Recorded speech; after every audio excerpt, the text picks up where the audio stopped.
2015년부터 미군이 40개 대대 병력 훈련, 크림, 반도 병합 서력 의지 러시아의 우크라이나 침공은 국제 질서를 뒤흔든 중대 사건이다. 그만큼 국제사회에 큰 관심을 받고 있는데 전황에 대해서는 러시아, 우크라이나 양국과 각국 언론사가 각기 다른 분석을 내놓고 러시아와 우크라이나를 지지하는 나라마다 언론에 주된 보도 흐름도 정반대다. 미국과 서유럽 등 서방주 주류 언론은 우크라이나가 선전하고 있으며 러시아군 피해가 극심하다고 보도하고 있다. 반면 러시아와 중국, 인도 등 러시아를 지지하는 나라들의 언론은 정반대 보도를 쏟아내고 있다. 일부 언론은 이스라엘 총리가 우크라이나 대통령에게 항복을 권유했다는 아니면 말고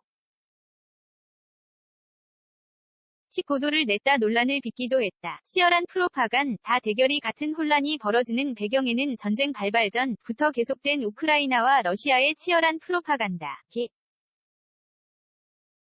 로파간다 대결이 있다. 양측은 전례 없는 규모로 미디어와 소셜네트워크 서비스 SNS를 총동원해 전과 및 명분을 홍보하고 있다. 상대를 패주하는 으로 자신을 승승장구하는 선으로 묘사하는 식이다. 양측 군 수뇌부는 매일 기자들을 불러 모아 어제는 어느 마을, 어느 길목을 점령했다. 적 전차와 장갑, 차, 트럭과 항공기 몇 대를 어떻게 격추했다는 식으로 매우 상세히 브리핑하고 있다. 사실 아군 활동을 1일 단위로 브리핑해 전과와 위치를 알리는 것은 작전 보안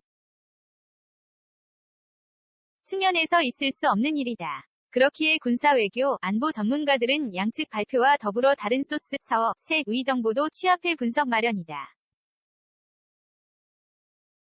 반면 대다수 남은 양국 군 당국의 발표를 액면 그대로 믿는다. 러시아 군이 3월 중순부터 강화하고 있는 몇 가지 프로파간다 공작 사례를 살펴보자.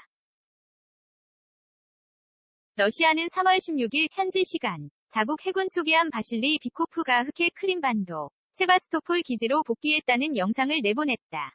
해당 초기함은 3월 7일 오데사 연안에 접근했다. 우크라이나군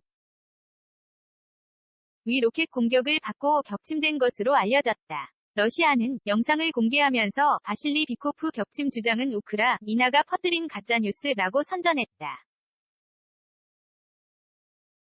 러시아군이 배포한 영상과 사진이 삽시간에 SNS를 통해 퍼지면서 러시아 측 주장의 신뢰성에 무게가 실렸다. 그러나 전문가들은 영상의 신빙성에 의문을 제기했다.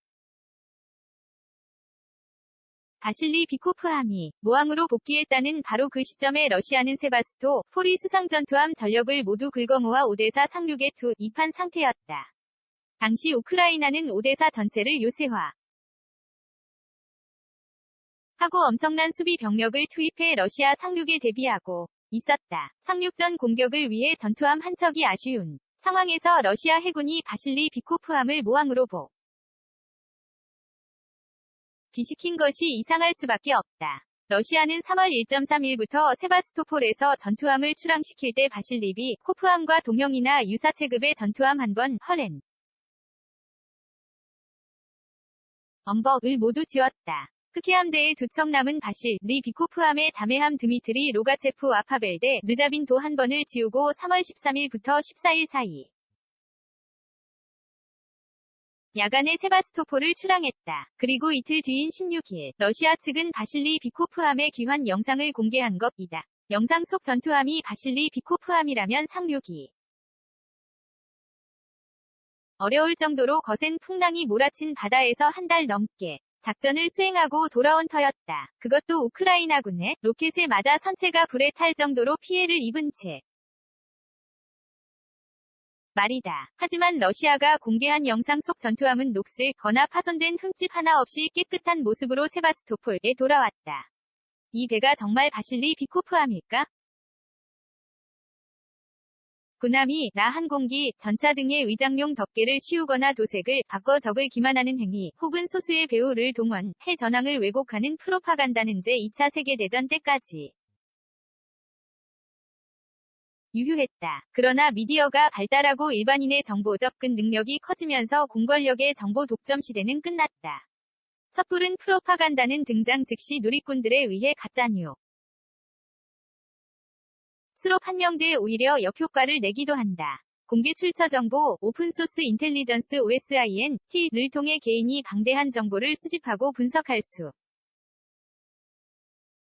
있는 4차 산업혁명 시대의 풍경이다. 공개 출처 정보로 실시간 전황 분석. 우크라이나 전쟁도 이런 시대적 배경에서 자유로울 수 없다. 정부의 호소에 부응한 우크라이나 국민이 정보원 이대 집 앞에 나타난 러시아군 전차의 위치를 실시간으로 온라인에 보고하고 있다. 우크라이나 군은 정보의 교차 검증이 가능한 광범위한 OSINT 네트워크를 이용해 전황을 실시간 파악하고 있다. 다시 말해 인류 역사상 가장 투명한 전쟁이 벌어지고 있는 것이 가령 평범한 우크라이나 주민이 자신이 사는 마을인 근에서 폭발음이나 선광을 관측했다며 SNS에 글을 올린 군정보 당국은 해당 지역 주민들이 게시한 SNS 글을 수집해 정확한 발생 시각과 장소를 교차 검증한다. 동시에 해당 지역의 항공기나 선박이 자동 송신하는 ADS 선박 자동 식별장화 항공관제 정보 등을 수집해 격주체의 존재 유무를 판단한다. 마지막으로 사건 관측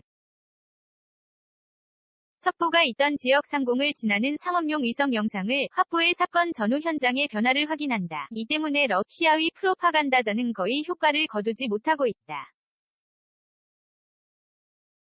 이고르 코나시엔코프 러시아 국방부 대변인의 일일 전황 브리핑이 앞뒤가 맞지 않아 거짓말이 들통나기도 했다. 프로파간다가 점점 심화되고 그 내용의 거짓이 늘어난다. 이는 프로파간다를 내세운 측이 점점 불리해지고 있다. 는 방증이다. 실적이 없으니 거짓말과 부풀리기, 왜곡으로 실적을 만들어내고 있다는 얘기다. 러시아는 개전 전만 하더라도 압도적 전력으로 우크라이나를 며칠 만에 집어 삼킬 것처럼 기세를 자랑했다. 현재 빅데이터를 활용한 OSINT 네트워크는 러시아 측 주장과는 전혀 다른 장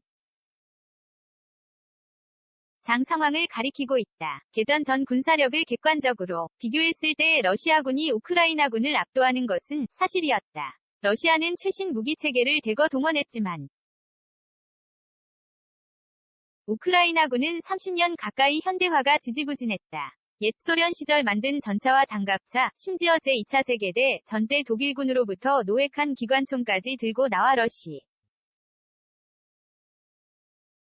아군에 맞서야 했다. 신러 대통령의 무장해제된 우크라이나, 개전 직전 양측 군사력을 비교한 어느 누구도 우크라이나가 이처럼 전쟁을 장기화하면서 러시아군에 큰 타격을 줄 것이라고 예측하지 못했다. 전쟁 전 오랫동안 조성된 이 같은 인식 때문에 러시아의 프로파간다는 전쟁 초반 꽤 효과를 거뒀다. 전황이 뒤집힌 지금도 러시아군이 곧 우크라이나 전체를 정복할 것이라고 믿어 의심치 않는 이들이 있다. 그렇다면 압도적 강자였던 러시아군을 패잔병으로 몰아가고 있는 우크라이나군의 선전 비결은 무엇일까? 우크라이나군은 8년 전 총 한 방 쏴보지 못하고 크림반도를 러시아에 강탈당했다. 소련으로부터 독립한 이후 지속된 군사력 붕괴는 2010년 친러파인 빅토르 야누코비치가 대통령에 취임하면서 정점을 찍었다. 러시아와의 평화를 외친 야누코비치 전 대통령은 신규 무기체계 도입과 군사훈련을 모두 중지했다. 멀쩡한 장비를 퇴역시킨 것은 물론 징병제를 폐지하고 병력 자체를 줄여버렸다. 장병들에게 러시아의 위협을 상기시키는 교육도 금지했다. 야누코비치 정부 시절 안보 분야 고위직도 친러 인사들이 독차지했다. 그렇게 망가진 우크라이나군은 2014년 러시아의 크림반도 강제합병 당시 친러 민병대에 이렇다 할 저항조차 못하고 국토를 내줬다. 오합지졸이던 우크라이나군은 2022년 완전히 다른 모습을 보이고 있다. 전력면에서 우위인 적과 싸우면서도 침착함을 유지하고 있다. 자신이 정해놓은 장소와 시간으로 적을 유인에 노련하게 격파하고 있다. 우크라이나군의 전략은 러시아군과 전면전은 피하고 주요 도시를 거점 삼아대 응하는 것이다. 러시아군을 100에서 300km 이상 진격하게 만들어 길게 늘어진 기동 보급로의 허리를 치기 위함이다. 이 때문에 종심 깊이 들어간 러시아 군대 대전 술단은 탄약과 연료, 식량이 떨어져 고립됐다.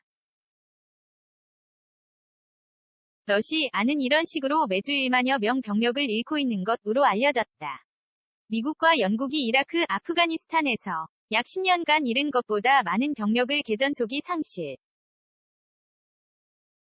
한 것이다. 우크라이나군의 성장 비결은 바로 미국의 조력이었다. 3월 13일 러시아의 대대적 공습으로 주목받은 르비우주 주 야보리우 인근 군사시설은 오늘날 우크라이나군이 존재할 수 있게 한 산실이다. 미국은 2015년 이곳에 국제평화유지 및 안보센터를 개설하고 8년간 40개 대대 규모의 우크라이나군을 훈련시켰다. 교관단은 이라크, 아프가니스탄에서 실전 경험을 쌓은 미국과 영국의 베테랑으로 구성됐다. 이들은 우크라이나군의 해병, 아리 신병들에게 기초 군사훈련부터 산악전, 시가전, 대전차, 전투 유격전 등 고급 전투 기술과 전술을 전수했다. 여기서 교육받은 우크라이나군 병력은 곧바로 돈바스 전쟁에서 실전을 경험했다. 이들이 지금 우크라이나 전역에서 러시아군을 격파하고 있는 것이다. 신형 무기 있어도 훈련 없인 백전백패 대한민국은 지금도 북한의 군사적 위협을 머리에 이고 있다. 미중 패권 경쟁에서 중국이라는 잠재적 위협에 노출돼 있기도 하다. 한국군은 이번 우크라이나 전쟁 사례를 철저히 연구해 전운을 찾아야 한다. 지난 몇 년간 한국군은 신형 무기를 선보이며 첨단 정예 강군을 자임했다. 하지만 러시아군의 지리멸렬한 전쟁 수행에서 드러나듯 첨단 무기로 무장했더라도 제대로 훈련되지 않은 군대는 100번 싸워 100번 질 수밖에 없다. 그런 점에서 미군과 협력이 절실하다. 풍부한 실전 경험을 가진 미군과 함께 생활하며 전술과 전투 기술을 전수받은 군대는 약해지려야 약해질 수가 없다. 박근혜 정부 시절 한미 양국이 창급 부대 엣지 포스 통합을 외치며 중소대급 제대에까지 미군 장병을 보내 함께 훈련하려던 이유가 바로 이 때문이다. 요란한 첨단 무기를 자랑 전 그동안 중단된 한미연합훈련과 창급부 재통합을 최우선 과제로 삼아 군을 다시 담금질할 때다. 신인균 자주국방네트워크 대표. 이 기사는 주간동아 32호에 실렸습니다. 러시아, 우크라이나 침, 공바이든, 푸틴, 권좌에 남을 수 없어, 축출시사, 러 폴란드 코아 폭격 전세계 뮤지션, 우크라 위에 뭉친다. 28일 자선 콘서트 중계. 우크라이나군 선전 이면에 미군 도움 있었다.